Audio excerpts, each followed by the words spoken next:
Bring out the talent. Bring out the talent. Bring out the talent. Welcome to Bring Out the Talent, a podcast featuring learning and development experts discussing innovative approaches and industry insights. Tune in to hear our talent, help develop yours. Now here are your hosts, TTA's CEO and President Maria Melfa and Talent Manager Jocelyn Allen. Jocelyn, this theme song really just hits me today. Some days it's kind of cool, but like today, it's just hitting. I agree. I think it should be a refresh, but I'm like, you know what? I really like this. It is a bop, as the kids used to say. And today, I agree, because I usually just do kind of like a top half moment. Like I was wheeling and dealing in the chair today. So Exactly. I feel you. Yeah, Absolutely. It kind of goes with our Flavor Flav conversation in the beginning.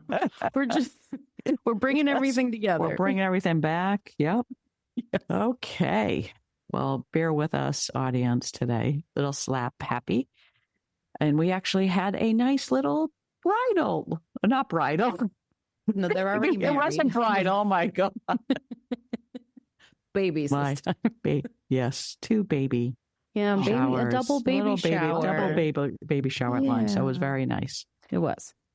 Okay, so yes. And I can't even blame it on the cupcakes because I didn't even have one yet. But okay, so let's get started. We're so excited for our guest today, Chris Soucy. So what Chris will be talking about is a topic that I have a lot of interest in. Our whole company, I believe, has a lot of interest in it. But every team is made up of people who think differently, communicate differently, solve problems differently, and contribute in very different ways. Yet in many workplaces, there is still an unspoken expectation that everyone should operate the same way. That is why strengths-based development has become such an important conversation for organizations and leaders. Gallup research has consistently found that employees who have the opportunity to use their strengths every day are significantly more engaged, more productive, and more likely to thrive at work.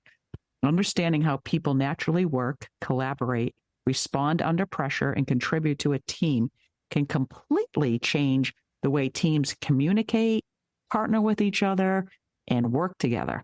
Today's conversation explores how CliftonStrengths can help individuals and teams better understand working styles, improve collaboration, and recognize both the advantages and potential blind spots that can come with our greatest strengths.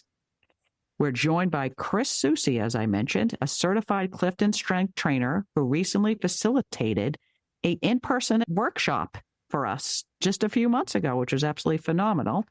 This conversation that came out of that session sparked so much reflection around the communication, contribution styles, and team dynamics that we wanted to continue the discussion here on Bring Out the Talent and share our insights with our audience as well. So as I mentioned, we did have you here, Chris. It was absolutely phenomenal. I think it was our third CliftonStrengths session, and we were so excited to have it. So welcome, Chris.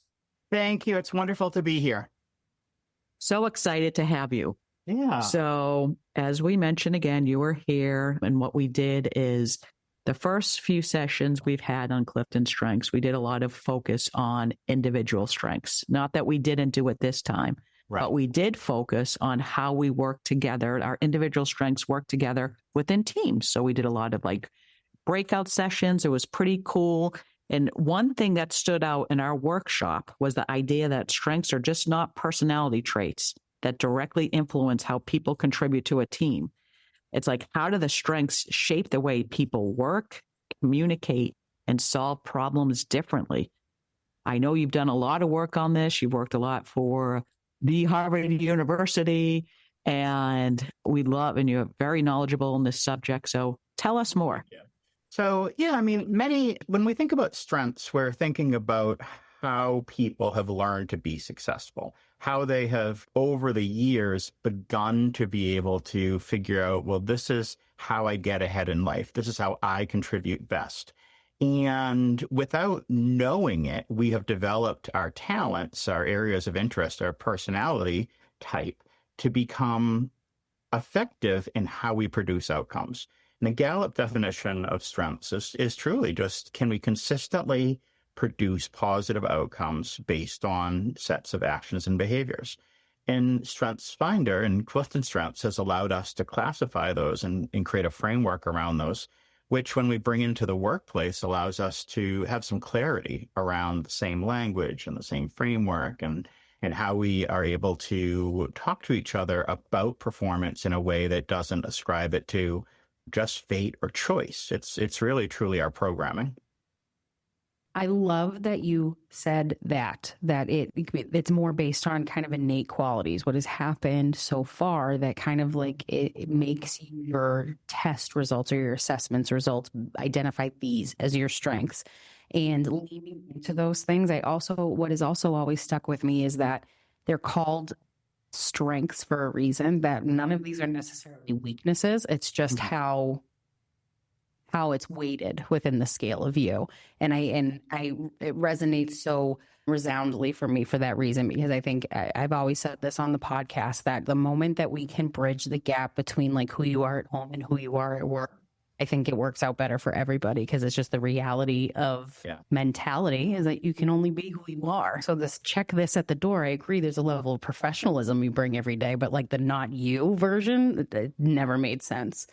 So I love CliftonStrengths for that reason. So talking about how each person can make their own distinct, like best contribution to the team based on these things.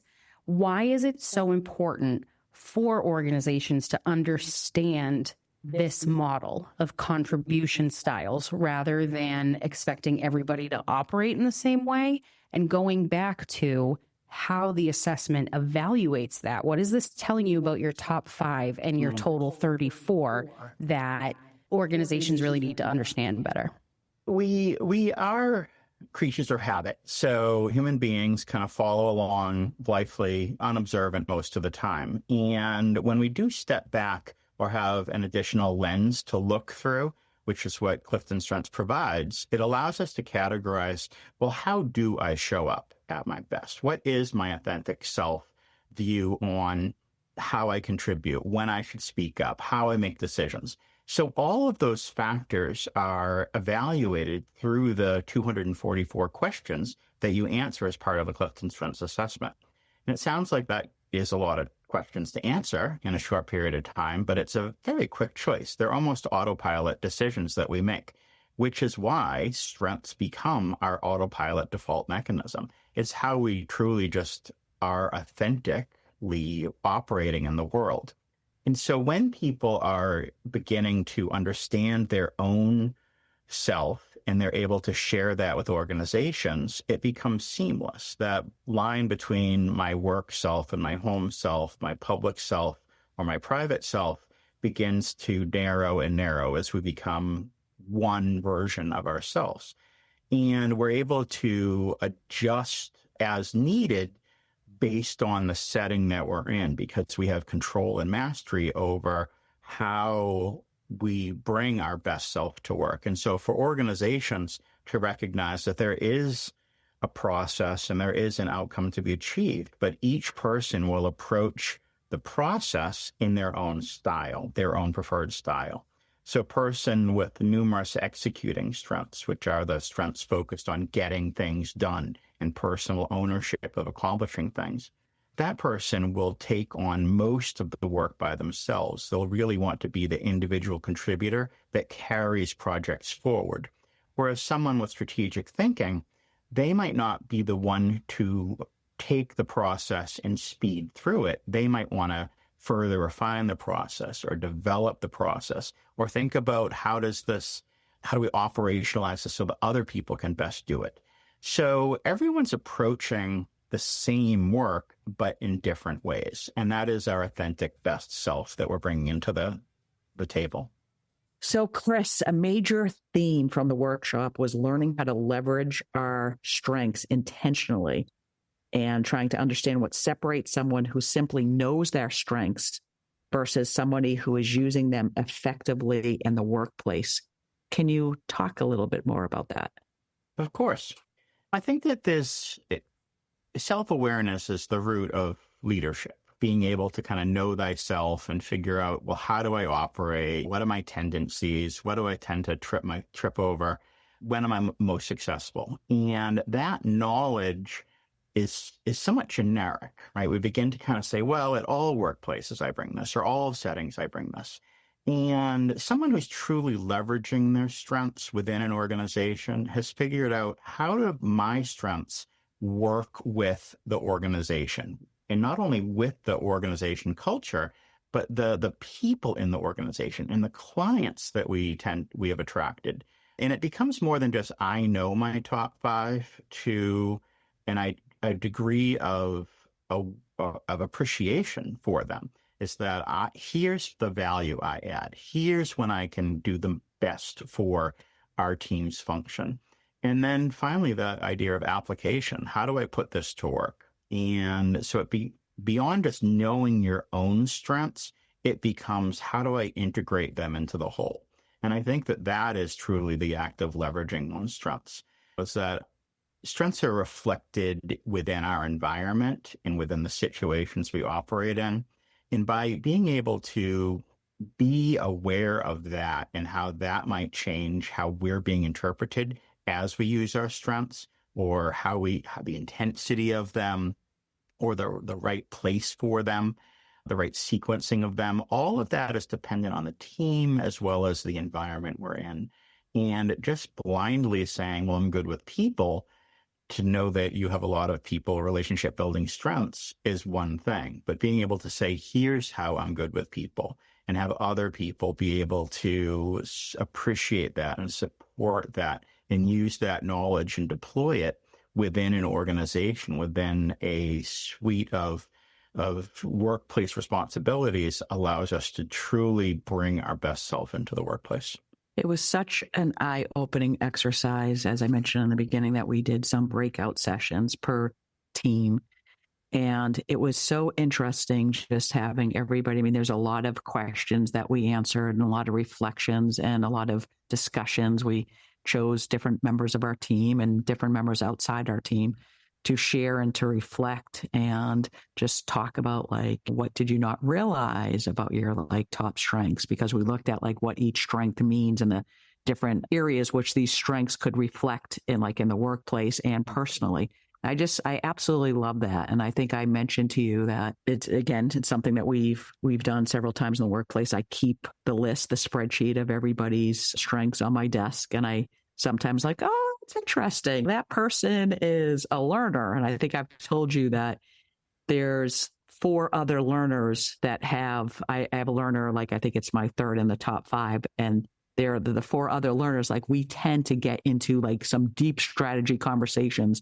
And I even realized that. And I'm like, okay, well, that's interesting why learners want to get into strategy conversations, because strategy, I think, is in the middle. Strategy is actually Jocelyn's number 1, but it's we're always just craving to learn more and get information. And then it's funny because in our management team, we realized that not one of us had discipline in our top 10, not one of us. And it's funny. And we're no wonder why.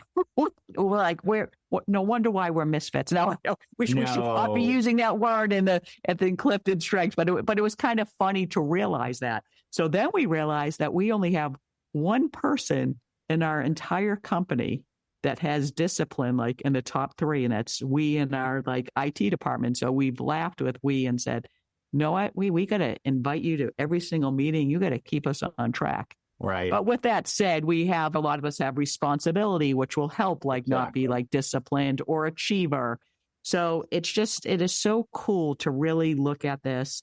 And I know I've even mentioned to you, when you do a lot of work, not only with incredible universities and corporations, but you do a lot of work with families. Mm-hmm. That I had both of my kids take the test. My son actually had to do it for college a couple of times. My daughter did not, and I had her do it when she was 16 years old. And it made her just feel oh my God, I do have strengths. This is amazing. She felt the smile on her face afterwards, because she was kind of feeling lost on what to do in her life. And she saw analytical and strategic, in her top 5. And it just made her feel so happy. So when we see this again with employees, that we can focus on our strengths and realize that okay, maybe Susie is not very disciplined, but Susie certainly wants to achieve and do well, and Susie's very responsible. So what we did after you left is a month later, we did a reinforcement training. So we broke down into different groups again. Okay. And we reviewed the last page because I think there was one page that we didn't finish in the workshop, or you left us some things to do. Yes. There was another really good, interesting session for us to take a look at. But that said, I know I'm kind of going on and on, but I really love it. And I think, like, out of all the things I've learned in learning and development in the 32 and a half years that I've been in this business, this is like one of the top things that I really love, and I feel it's underutilized in companies, schools, and personal life. So agreed. So can you explain more on that then? I think that you hit on a number of key concepts there. I mean, I think one is that this is going to make you feel good about yourself and have some confidence in the knowledge that this is how I add value. This is how I should volunteer my best self, as opposed to just thinking, well, a good employee just keeps their head down and they do their work that's requested of them and never should complain about things that might be a struggle, but instead they should manage that weakness or grow into the role. And those are possibilities. But I think if we naturally look how people are wired and how they are gifted, and then build the opportunities around those strengths, the struggle goes away, right? The gap in performance goes away because people are able to naturally fill into the space that's allowed for them to succeed, that they're able to really leverage. These are the things that I do best, and I have a framework for them, and I have a name around them, and I have a description to give to people. And it's more than just saying that someone has or doesn't have discipline. It's the other factors that allow them to show up as disciplined, right? So each of the talent themes, the 34 talent themes that are strengths, are just a collection of actions and behaviors that are related.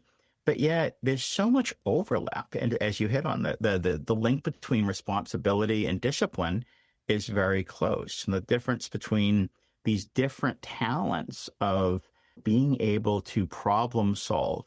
Am I doing the solving? Am I taking the action? Or am I thinking and using my strategic thinking themes to be able to ponder all the different possibilities and choose the one that works best for the situation? Or how do I, if it's not my decision to make, how do I communicate the possibilities to someone else, a stakeholder that will benefit and ultimately be the person who makes the call on which direction we follow?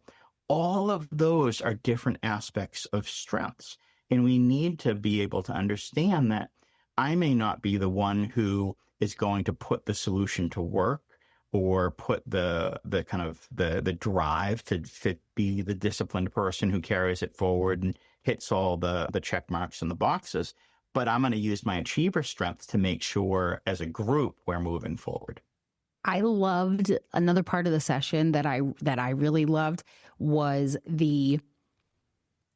forgive me, I forget what they're called, but essentially, like, here's what happens when it's too much of your strength. Here's what happens when you do too little. Right? The basement, right? Is that the basement and then the ceiling? Okay. Right. Loved that, because one of my top 5 is positivity. And that one really honed in for me, because I honest to goodness, I would bet to say that everybody probably knows that about me. I love making people feel welcome. Mm-hmm. I love bringing a positive spin to things. I'm the one who will joke with somebody right away just to bring a smile to their face. So that is me in a nutshell. But then I was looking at things, because people would always joke about being, well, just don't make it toxic, Jocelyn, and all this kind of stuff. And I was like, what does that even mean? And therein lies the problem, that what I recognized about it was like the too much of a good thing, like turns it into something inauthentic, right? Versus that like positivity isn't bad. There's no such thing as too much, but does it feel real if you're at 100% like all the time, right? That was really eye-opening for me because as somebody who values that about myself, I do want to make sure that I'm always bringing it to the table, but how is that received? So that the explanation of the basement side of your strengths, I'd love to talk a little bit more about that and see if people like it just as much as I do. So can you explain a little bit more about what basement behaviors are and what makes those so important for leaders to recognize too? Yeah, it's really the shadow side of how we operate. It's kind of the unseen, unaware, kind of closed off piece that we don't recognize in ourselves because we've used that positivity so well in other settings. Whatever a strength is, we've learned to use it to achieve outcomes. We've used it consistently to be a hallmark of who we are. And yet, in certain settings, in certain ways, that can be perceived or misconstrued by others who see it, the word used is inauthentic. And we're being our authentic self by having positivity. It's your number 2 strength. You can't shut that off any more than you can shut off your left-handed versus right-handed. These things are just our nature, if you will. But yet being able to see that this is an area that I, as well as others, can have some awareness of and help me view how I'm contributing versus how I am intending to be contributing or intending to be perceived. Now, it's very interesting. Gallup has changed their language around this a couple different times, from balconies and basements, thinking in building off of the concept that all the world is a stage. So if you think of going to the theater, and we're all actors in our own mind, in our own stage, and someone on the balcony, they can see the whole play, the whole performance being unfolded. They can see people waiting in the wings. Well, what comes next? What just went off stage? What is the orchestra building towards? They're really attuned to each part of the performance. When you're in a balcony position, you're in control of the intensity of the strength, the deployment of the strength, the how does it kind of affect others? You can see the audience growing bored or tittering with anticipation, or how are people reacting? When you're in the basement, you're not just in the orchestra pit, you're kind of below the stage. So you do the same thing that you've always done, except you have no understanding of, well, is this the right time for this? How are people receiving it? Is the context shared that I might be too much of what someone deems as appropriate in that setting? And there's really not much worse that you can do professionally than to blindly be yourself in a way that turns off or really negatively is interpreted by others. Now, Gallup's language has changed from balconies and basements to help versus hinder or mature versus raw, but it's all the same idea. It's this other version of our strengths that we as leaders certainly need to develop in ourselves, but also I think the investment in strengths within organizations and within teams is, how do I help others see this without limiting or shutting down their tendency to be their best self? Yes, and that's another great point, because it is an area that, I mean, even just me, again, with the positivity reference, when I went back to somebody who I had on my team, who I had a very, very recent conversation with in the same area. And I was like, look at what this says about this strength. And he was just like, yeah, like that's it. Right. Because he's a great partner to me, and was just like, I understand where you're coming from, but like, I want people to also understand where you're coming from. Right. And that's about how you deliver these things. And so, I mean, that's one side. I was very lucky to have somebody in the room with me who was going through the same assessment, and somebody who I'm so collaborative with that he can come to me and say, hey, this is what I'm kind of seeing. And then we get to a point where we're talking about it in a group coaching and training environment, and I can go back and share that, and then we collaborate again, right? Yeah. not everybody necessarily has that kind of environment around them that's being represented from the top down in such a manner. So knowing that your workshop also identifies gaps, right, in these talent profiles, and where do you need support? Where could you be encouraging? How are you helping, or how is Strengths helping teams with collaboration becoming more effective instead of expecting everyone to just excel at every single thing? Right. The idea of all people can rise to the occasion given enough motivation to do it, that they can all kind of overcome deficiencies or gaps or whatever it might be, is truly a fallacy. We can only improve so much in so many areas. And the Gallup mindset from the very beginning, when they began to develop precursors to CliftonStrengths, was that the ROI for individuals is to focus in on what they do best and contribute and give opportunity and allow that to shine forth. To minimize the negatives and to point out weaknesses and to focus on fixing things is a lot more energy and effort, that you forget all the positives you bring to the equation because you're so focused on staying out of trouble or staying under the radar. And nowadays, we don't want people to hide their true self. We don't want people to struggle silently. We want them to contribute in a way that allows them to feel seen, right? And to be their authentic self. And I think that organizations are seeing the value of collaboration as we're making do with less, and that we need to understand that every person is vulnerable in certain aspects of how they perform, how they're wired.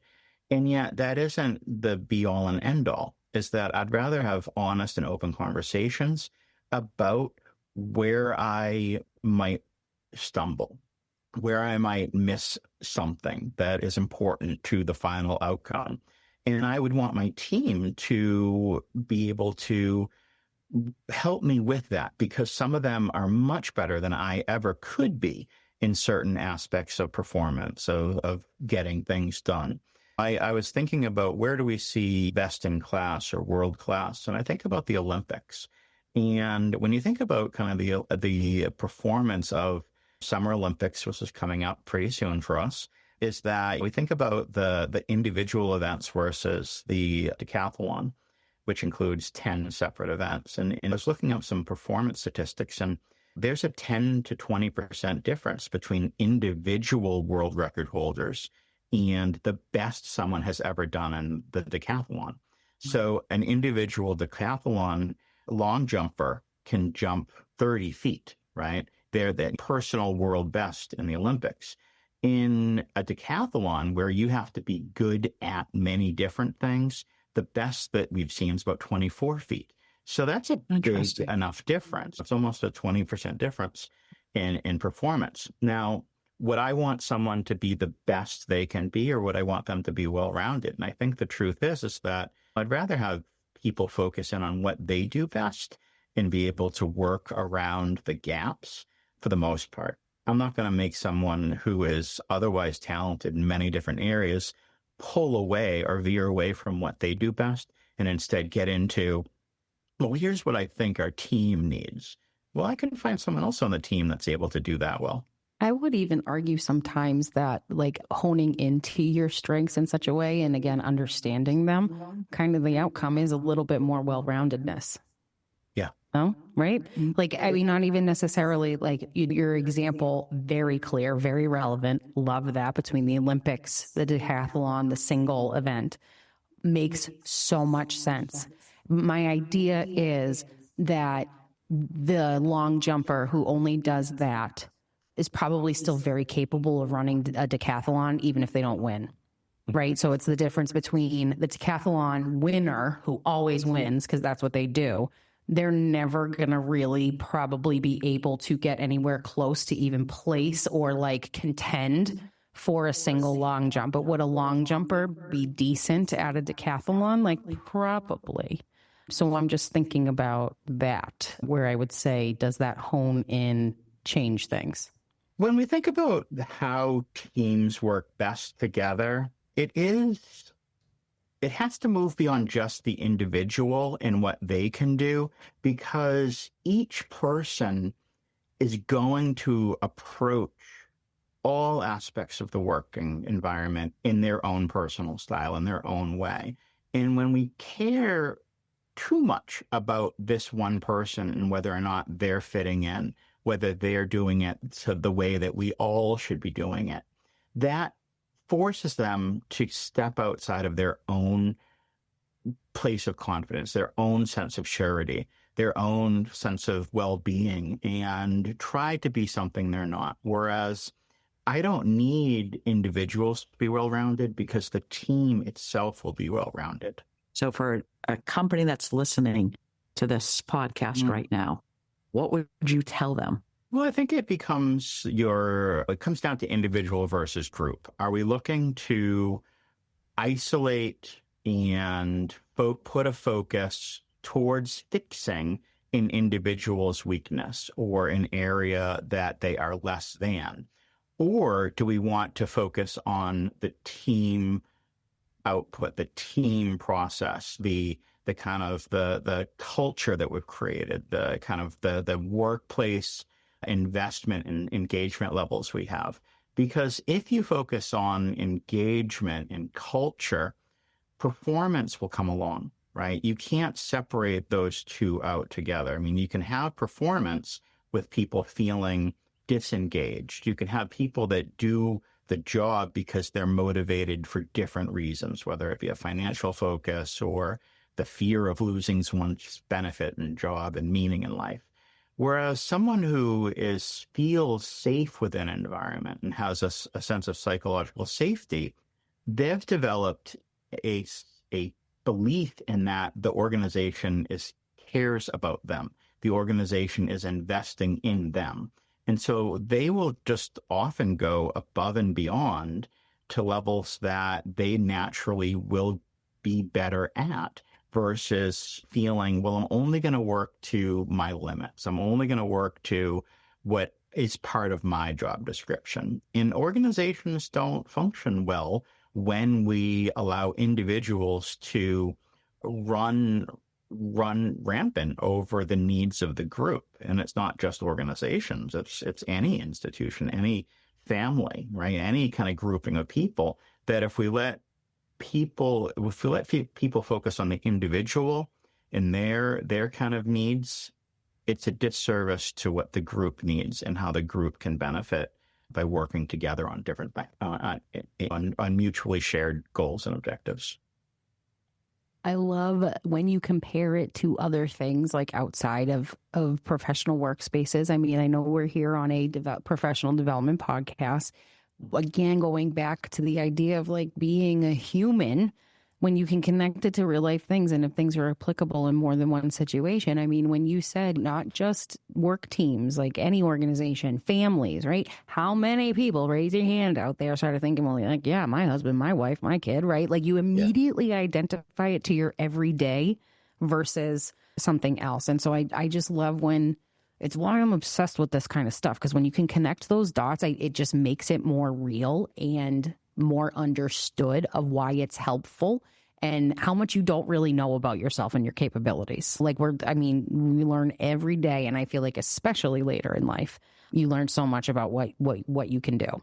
Yeah, we tend to see development and growth as something that occurs up through college age, right? So something that occurs in magnificent strides through kind of young adulthood into adulthood, and then we're done, right? We're kind of put a stamp in it. Maybe we'll go get a certification, maybe an advanced degree, but we don't have to pay attention to our own development any longer. And to an extent, families are like that as well. Once I have kids, I'm the boss, right? Or once I'm married, I'm going to fall into my gender role or my kind of agreed upon role. And that really is a fixed mindset versus a growth mindset. The idea that how can we keep getting better at being human is what it amounts to. And I think that our strengths allow us to have a shared language and a shared dialogue and some shared meaning between individuals, whether they be part of a family or strangers or part of a work team or social grouping. It allows us to kind of be able to speak to each other without finding fault with each person's contributions. It allows us to kind of see where we add value and where we sometimes are getting in either our own way or in others' way.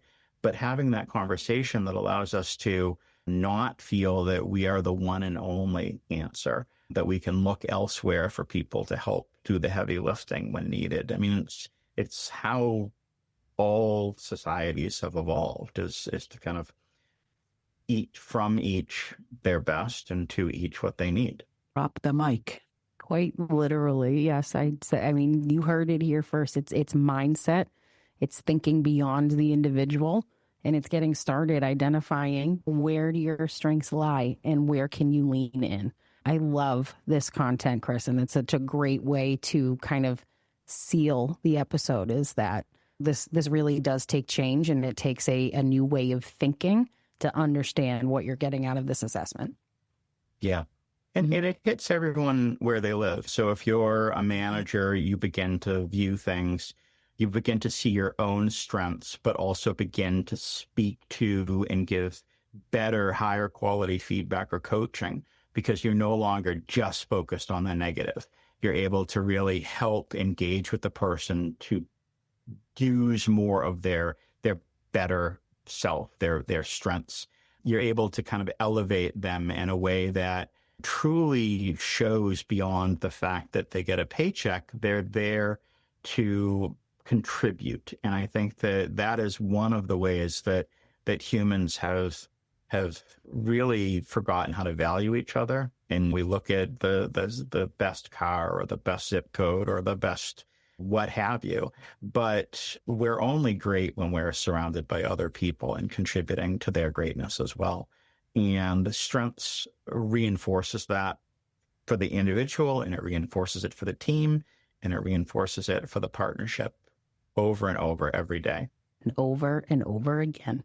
Yeah. Love it. Chris, amazing content and topic. It's so much fun to discuss this and see in how many ways it can be leveraged and leaned into.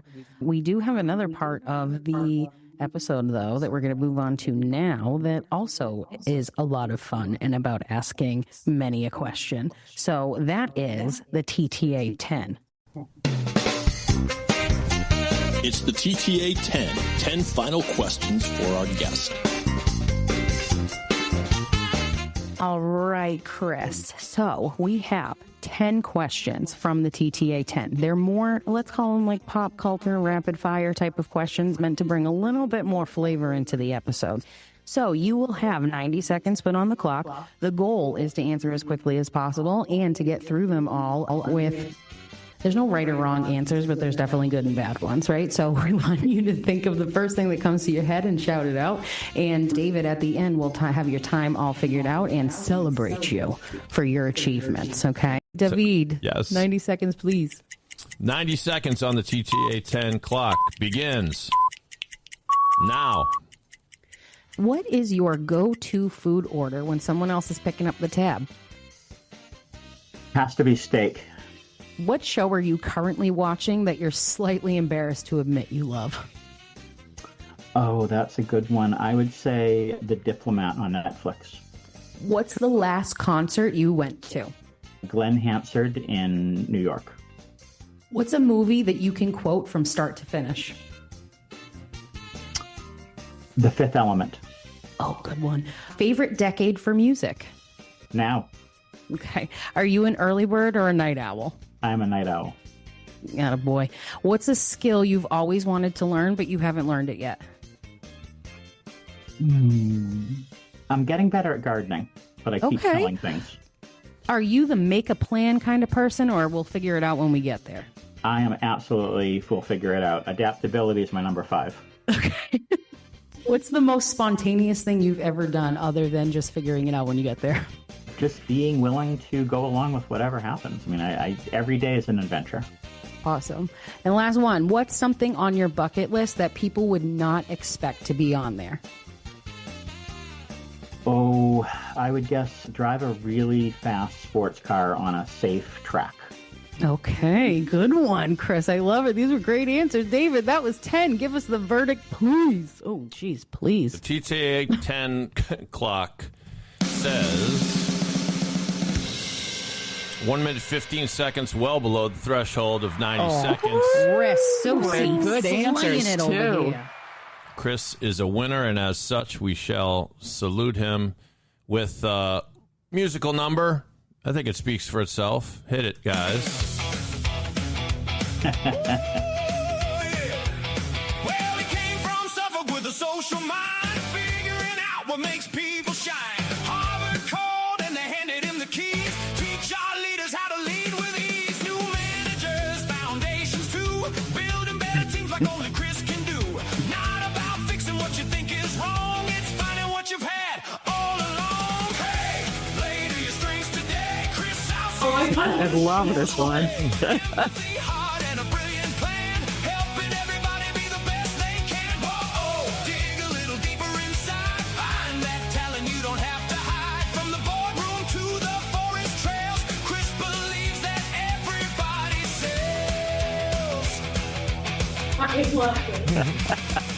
Gallup certified in SPR, turning ordinary teams into workplace stars. Relator, input, intellection too. Adaptability gets him through. He'll help you find that perfect role. Bring a little purpose to your soul. North Shore hikes with his girls in tow. Thinking about the places people grow. Hey, play to your strengths today.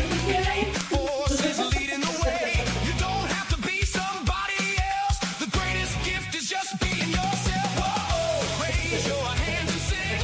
Everybody's got their special thing. Chris Sosie's got the message loud and clear. Your best you is already here. Yeah, there it is. Ooh, that was amazing. Awesome.